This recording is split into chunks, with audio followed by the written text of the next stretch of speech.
डिंगा से एक अहम और खुशाइन खबर शामिल करते हैं। डिंगा में 3 साल से जारी खूनरेज़ तसादुम का खात्मा हो गया। MNA चौधरी नसीर अब्बास सिद्धू की मसालियाती कोशिशें रंग ले आई हैं।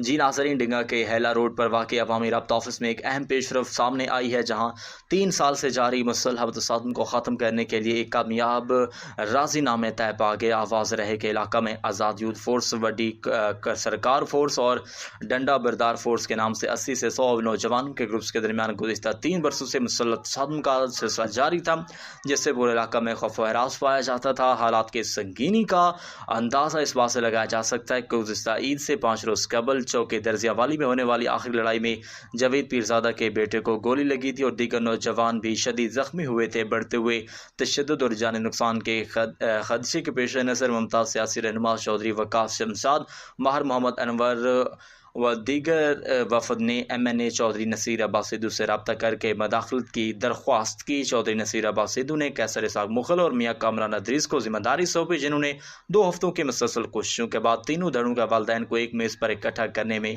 कामयाबी हासिल की।